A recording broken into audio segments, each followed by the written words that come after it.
The vaccines, plural, getting all the attention, as they should. It only concerns, all of humanity. But did Goldman Sachs's numbers have anything to do with today's earlier market strength? Well, I think most of the early gains that we witnessed this morning, you can credit to the vaccine optimism. I do think, Brian, that's the strong performance from financials in the last couple of days, whether it be J.P. Morgan or a Goldman Sachs this morning, that has lended a little bit of desire to go back into some of the value names that had not been previously working. But I think what we're dealing with here today is very clearly the stay-at-home trade is the dominant trade for today. The back-to-normal trade is the dominant trade. The stay-at-home trade is losing some of the momentum clearly in the marketplace. And because of the significant market cap waiting in that stay-at-home trade, whether it be Amazon or some of the other NASDAQ high flyers, that's kind of pulling down the market here a little bit.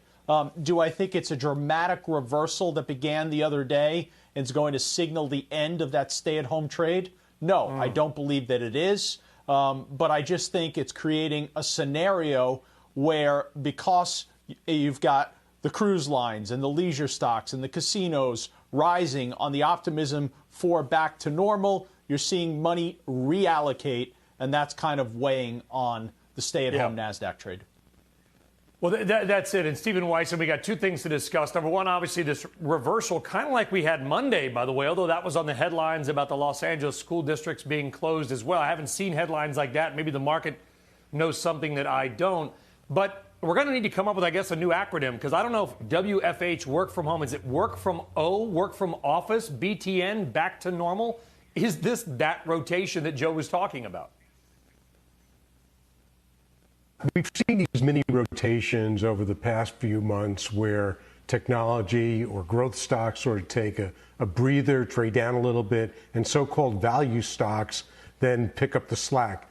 But I'll continue to suggest that value is a misnomer for those names. I just don't see value in airlines. I don't see value in hotels, in restaurants, in industrials. The economy is punk. That's the only way to say it. It's not going to come back for quite some time.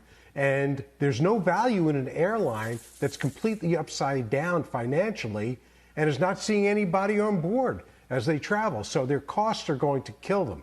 Now, in terms of the overall market, look, we're in a trading range, continue to be in a trading range. We hit the upper end of it. Now we're pulling back. I think today's action, the sell-off, you contribute to Pompeo's comments about China and the increasing dialogue that's really turning antagonistic with China, one of our largest trading partners. And that's going to continue. And what we saw with the Moderna vaccine is that it's covered up sort of some of those problems, some of those headlines. And that's the reality.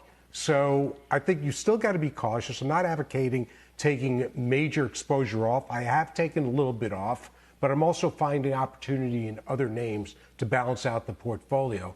But we're in a trade range, period. That's the end of it. Technology growth will come back. Value's not sustainable here at these levels. These are good points, Brenda. I mean, Stephen, we talked for 2 years about a trade war pre-COVID. That's kind of still going on. We've got U.S. military assets moving to the South China Sea because we don't like what they're doing with oil and gas there as well. There are a lot of underlying problems that may or may not have anything to do with COVID. That's right. Although I will say, I think COVID still remains the biggest risk here in the market, especially risk to our overall economy in terms of slowing some of the momentum that we saw in May and June. But I think the one thing that not many people are talking about, and that I think is important, is that even though the fundamentals might start to deteriorate a little bit from here from an economic standpoint, there is a lot of cash on the sidelines.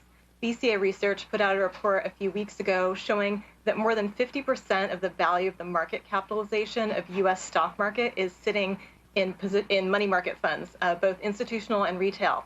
And I think just given the severity of the situation here with COVID, we have a lot of people that raised cash and are probably sitting on a lot more cash than they really are comfortable with, and they're looking for a spot to reinvest that. So I think to the extent that we do get some volatility here in the market as it relates to the overall disease state and as it relates to foreign relations, that it could serve to stem some of that volatility as that money finds its way back into the equity market. And I think given where bond yields are, particularly safe bond yields, it really is one of the only alternatives that's going to earn something more than the rate of inflation.